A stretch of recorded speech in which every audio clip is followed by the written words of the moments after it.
Hello hi friends, నేను మీ రాకేష్. 13వ శతాబ్దం కాకతీయుల కాలం నాటి లక్ష్మీ నరసింహస్వామి దేవాలయం పెద్దపల్లి డిస్టిక్ కమాన్పూర్ మండలం సుందిల్ల గ్రామంలో ఉందండి.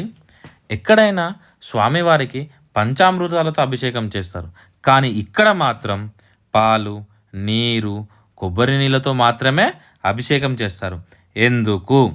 ఈ విగ్రహం యొక్క విశిష్టత: ఛాతీ ఒకవైపు నలుపు రంగులో, మరోవైపు ఎరుపు రంగులో స్వామివారు దక్షిణాభిముఖంగా దర్శనమిస్తారు. దక్షిణ ద్వారం యమధర్మరాజుది కాబట్టి దక్షిణ ద్వారం వైపు ఉన్న దేవాలయంలోకి ప్రవేశిస్తే యమగండాలు ఉండవు అని పెద్దల నమ్మకం. ఎక్కడైనా స్వామివారు ఉగ్రరూపంలో ఉంటారు, కానీ ఇక్కడ మాత్రం ధ్యానమూర్తిగా వెలిశారు. ఎందుకు?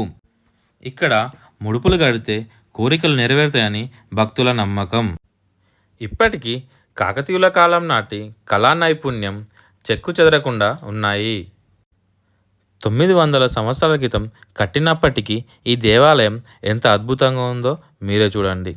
ఈ దేవాలయంలో ఒక రాత్రి నిద్ర చేస్తే మానసిక కష్టాలు తొలగిపోతాయని ఇక్కడ ప్రజల నమ్మకం. ఇలాంటి మరెన్నో రహస్యాలు తెలుసుకోవడానికి ఫుల్ వీడియో చూడండి. Thank you so much.